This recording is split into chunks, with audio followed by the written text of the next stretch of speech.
asked me, were you born in this country? And I was immediately offended. And I said, yeah, I was born in this country. And then she says, do you have any kids? I said, no, I don't have any kids. She then asked me if I was married. And then I said, no, ma'am, I am not married. She says, how old are you? I said, 19. May I help you find something? She then says, you are the most beautiful girl I have seen. And I said, oh, thank you. And then she says, I think you could be the next Miss USA. I'm in the Army, okay? We don't do pageants in the Army. She then asked me to meet her at Starbucks the very next day before my next shift at Target.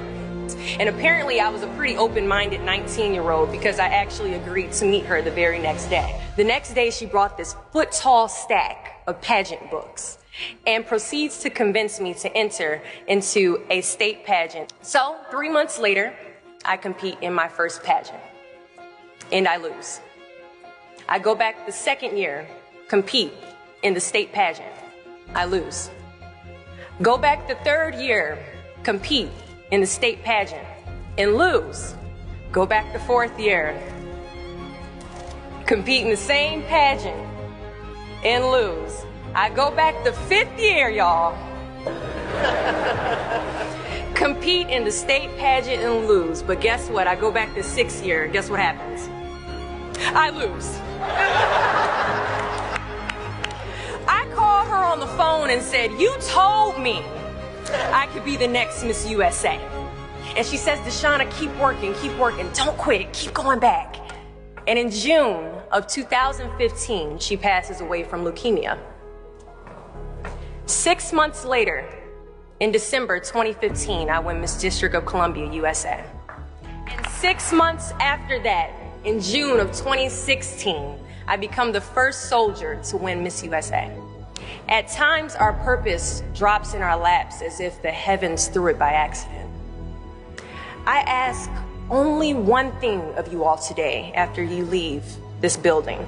Do not fear failure, but please be terrified of regret. Giving up is the birth of regret. After you walk out this door, you will receive 100 doors shut, slam in your face. You will have 100 moments that will be filled with someone telling you no.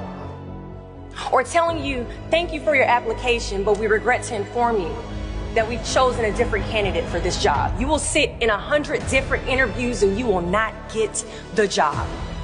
The reality of life is that we will all hear more no's than we hear yeses.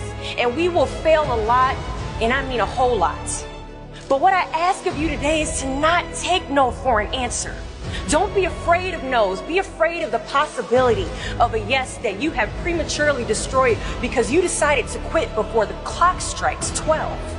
I love a good no. Please tell me no. Telling me no is like adding fuel to a fire that is now set ablaze because of your single no.